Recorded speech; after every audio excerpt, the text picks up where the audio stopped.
ఎంజీరావు గారు, హిందూ మహాసముద్రంలో భారతదేశం చుట్టూ చైనా 4 నిఘా నౌకల్ని మోహరించినట్టుగా వార్తలు వస్తూ ఉన్నాయి.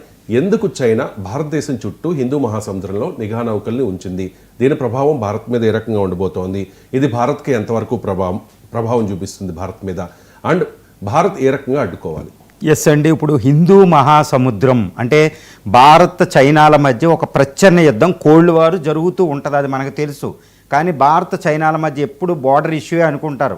బార్డర్ ఇష్యూ అనేది అసలు పెద్ద ఇష్యూయే కాదు భారత్ చైనాల మధ్య. అసలు భారత్ చైనాల మధ్య అతిపెద్ద ప్రచ్ఛన్న యుద్ధం, అతిపెద్ద కోల్డ్ వార్ జరిగేది హిందూ మహాసముద్రంలో ఎవరి ఆధిపత్యం ఉన్నది అని చూడడానికి మాత్రమే. ఇప్పుడు హిందూ మహాసముద్రం 73 మిలియన్ అంటే 73 లక్షల చదరపు కిలోమీటర్ల ప్రాంతంలో ఉండేదే ఇది హిందూ మహాసముద్రం. ఇది ప్రపంచంలో 3వ అతిపెద్ద మహాసముద్రం అనమాట హిందూ. ఇక్కడ చైనా ఆధిపత్యాన్ని చూపించుకోబోతుంది. ఒకవేళ హిందూ మహాసముద్రంలో చైనా ఆధిపత్యం వస్తే భారతదేశానికి చాలా ప్రమాదం. భారతదేశ సార్వభౌమత్వం, దీని సెక్యూరిటీకి, దీని ఇండిపెండెన్స్కి చాలా ట్రబుల్లో పడిపోతుంది. ఇప్పుడు చైనా 4 నిఘా నౌకలు హిందూ మహాసముద్రంలో మోహరించున్నాయి.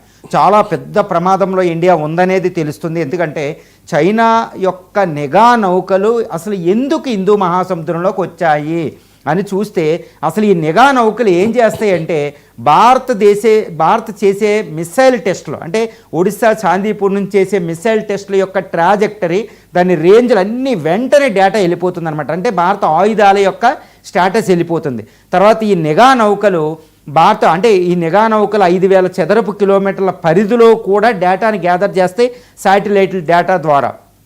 కాబట్టి భారత అణుక్షేత్రాలైన కుందనకుళం, ఈ తారాపూరు, బార్కు, ముంబై, ఈ పోర్ట్ల యొక్క నిఘా అంతా దానికి వెళ్ళిపోతుంది. అంటే ఇప్పుడు శ్రీలంక హంబన్టోటా దగ్గర నిఘా వ్యాంగ్ యాంగ్ 6 అనే నిఘా నౌక ఉంటే ముంబై దాకా అది స్పైయింగ్ చేసేస్తే, ముంబై దాకా నిఘా పెట్టేద్ది. భారత అణుక్షేత్రాల మీద నిఘా పెట్టేస్తుంది. చాలా ప్రమాదంలో పడిపోయాం మనం. రెండోది ఏంటంటే ఈ నిఘా నౌకలు ఏం చేస్తాయంటే కింద ఇప్పుడు ఇండియన్ ఓషన్లో భారతదేశానికి ఖనిజాలని తవ్వుకునే హక్కులు రీసెంట్గా ఈ ఇంటర్నేషనల్ సీబెడ్ అథారిటీ ఇచ్చింది. ఇప్పుడు చైనా నిఘా నౌకలు సముద్ర గర్భంలో ఏ ఖనిజాలు లభిస్తాయో కూడా అది టెస్ట్ చేయగలదు. దాన్ని ఏంటంటే బాథోమెట్రిక్ సర్వే అంటారు, oceanographic survey, hydrographic survey, geophysical survey అంటారన్నమాట. అవన్నీ వాటికి వచ్చేస్తాయి.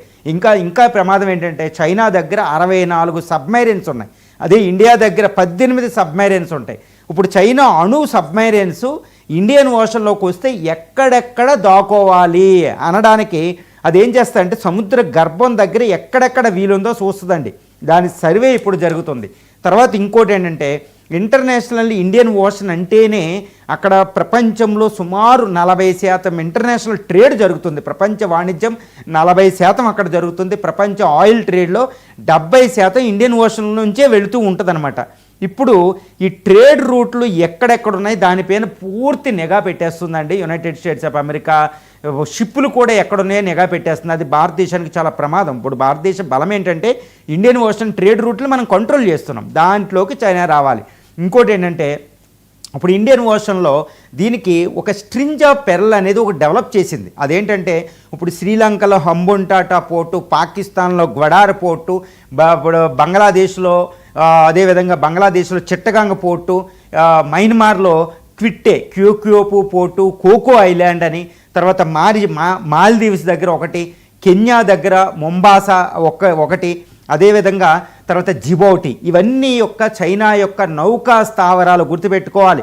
అంటే ఇండియాని చుట్టుముట్టేసింది. ఇట్ కంటైన్డ్ ఇండియా అనమాట. చుట్టుపక్కల ఇండియన్ ఓషన్లో ఒక తిరుగులేని శక్తిగా చైనా అవతరించింది. ఆల్రెడీ చాలా చిన్న దేశాలు దాన్ని కోఆపరేట్ చేస్తున్నాయి. ఇందాక నేను చెప్పిన పోర్టులు, ఈ పోర్టుల దగ్గర ఈ నిఘా నౌకల్ని పెట్టేస్తుంది. అది భారతకు ప్రమాదం. ఇప్పుడు ఇన్ని రకాలు. తర్వాత ఇంకోటి ఏంటంటే యునైటెడ్ స్టేట్స్ ఆఫ్ అమెరికాకి ఇండియన్ ఓషన్లో ప్రపంచంలోనే అతిపెద్ద ఒక అణు స్థావరం అనేది ఒకటి ఉంటుందండి. నౌకా స్థావరం, అణు స్థావరం, వైమానిక అన్ని స్థావరాలు ఉంటాయి. దాని పేరే డిగో గార్షియా. ఇప్పుడు ఈ నిఘా నౌకలు భారతదేశం మీద నిఘా పెట్టడమే కాదు, భారత మిసైల్ టెస్టుల మీద నిఘా పెట్టడమే కాదు, భారత ఖనిజాలు, భారత వాణిజ్యం మీద నిఘా పెట్టడమే కాదు, అమెరికా డిగో గార్షియా చుట్టూరు ఈ 3 నిఘా నౌకలు మోహరించబడి ఉన్నాయి. అంటే అమెరికాకి 2 ఉంటుంది, ఒకటి డిగో గార్షియా, 2 పసిఫిక్ మహాసముద్రంలో గామ్. ఈ 2 చైనాని సర్వనాశనం చేసే శక్తి ఉంటుందన్నమాట. అక్కడ అణుబాంబులు కూడా ఒక 100 అణుబాంబులు కూడా మోహరించి ఉంటాయి. ఈ డిగో గార్షియా ఆనుపోనుల మీద సర్వే పెడుతుంది యునైటెడ్ స్టేట్స్ ఇప్పుడు చైనా. కాబట్టి ఈ చైనా యొక్క నిఘా నౌకలు హిందూ మహాసముద్రంలోకి రావడం అంటే భారత్కి చాలా ప్రమాదం. ఇప్పుడు దీనికి ప్రతిస్పందనగా ఇండియా ఏం చెప్తుంది, ఇండియన్ నేవీ ఏం చెప్తుందంటే ఇప్పుడు చైనా నిఘా నౌకలకు ఇండియన్ ఓషన్లోకి వచ్చిన తర్వాత అవి ఎక్కడెక్కడ తిరుగుతున్నాయో అన్నీ మేము నిశ్చితంగా గమనిస్తున్నాం అని ఇండియన్ నేవీ అనౌన్స్ చేసిందంటే పరిస్థితి ఎలా ఉందో చూడండి. శాటిలైట్ల ద్వారా అదేవిధంగా మన నిఘా నౌకలు కూడా ఉంటే మన నిఘా నౌకల ద్వారా అవి ఎక్కడెక్కడ తిరుగుతున్నాయో మొత్తం ఆనుపోనులన్నీ చూస్తున్నారు. కానీ ఇక్కడ చైనా ఇంకోటి కూడా చేస్తుందంటే చాలా తీవ్రమైన ప్రమాదం ఏంటంటే ఇండియన్ ఓషన్లో ఉన్న ఫిషరీస్ మత్స్య సంపదని దొంగిలేస్తుంది అనమాట. అది అంటే ఈ ఫిషింగ్ వెళ్తే ఎక్కడెక్కడ ఉందో కూడా అది సర్వే చేసేస్తుందండి. దానికి అంత శక్తివంతమైన నౌకలండి అవి నిఘా నౌకలు. 64 నిఘా నౌకలు చైనాకు ఉన్నాయంటే మనం ఊహించుకోవచ్చు. భారతదేశం ఈ నిఘాని అరికట్టడానికి ఎన్ని చర్యలైన తీసుకుంటుంది. న్యూక్లియర్ సబ్మెరైన్స్ కూడా ఈ నిఘా నౌకలు వెంబడిస్తున్నాయి. భారత షిప్పులు కూడా ఈ నిఘా నౌకలు ఎక్కడికి వెళ్తే దాని దగ్గరలో వెంబడించడం జరుగుతుంది. కానీ ఇక్కడ ఒక క్వశ్చన్ కూడా ఒకటి వస్తుంది, మరి నిఘా నౌకలు ఇక్కడికి వస్తే మనం అడ్డుకోలేమంటే ఆ నిఘా నౌకలు భారత జలాలు టెరిటోరియల్ వాటర్లోకి రాదండి. ఇదంతా టెక్నికల్ మ్యాటర్స్ ఉంటాయి. భారత టెరిటోరియల్ వాటర్ అంటే 12 నాటికల్ మైల్ వరకే భారత తీర ప్రాంతాలకు అవి రావడానికి లేదు. అవి వస్తే మనం పేల్చేయచ్చు. కానీ ఇవేంటంటే అంతర్జాతీయ జలాల్లో మాత్రమే ఇవి తిరుగుతూ ఉంటాయి. బే ఆఫ్ బెంగాల్, అరేబియన్ సీ, ఈ కింద ఉన్న ఈ సీలో ఇక్కడ ఇదంతా ఈ ప్రాంతం అంతా తిరుగుతూ ఉంటుంది అనమాట. కాబట్టి అవి ఆ జలాల్లో అంతర్జాతీయ జలాల్లో ఉండి మన మీద నిఘా పెడతాయి. మరి ఇండియా తక్కువ తిందంటే ఇండియా కూడా తన యొక్క నిఘా షిప్పుల్ని చైనా దాకా తీసుకెళ్ళి అక్కడ ఫిలిప్పైన్స్ దగ్గర ఉంచి చైనా మీద మనం కూడా నిఘా పెడుతున్నాం. ఏం తప్పు కాదండి. ఇది ఆ దేశాలు చేస్తే ఈ దేశాలు చేస్తే. కానీ ఇప్పుడు భారత్ మిసైల్ టెస్ట్ చేయబోతుందని ఇవి నిఘా పెట్టాయి ప్రధానంగా అని చెప్పుకోవాలి. కానీ చైనా షిప్పులు ఎప్పుడు వచ్చినా అక్కడ చాలా పెద్ద ప్రమాదం ఇండియాకు పొంచి ఉంది. కాబట్టి ఇండియా చైనాల మధ్య ఫ్రెండ్షిప్ పెరిగిపోతుంది కాదు, వాటి మధ్య శత్రుత్వం మాత్రం సమసిపోదు. కోల్డ్ వార్ జరుగుతూనే ఉంటుంది. కాబట్టి ఇండియన్ నేవీ చాలా హై అలర్ట్లో ఇప్పుడు ఇండియన్ ఓషన్లో సంసిద్ధంగా ఉందన్నట్టు తెలుస్తుంది.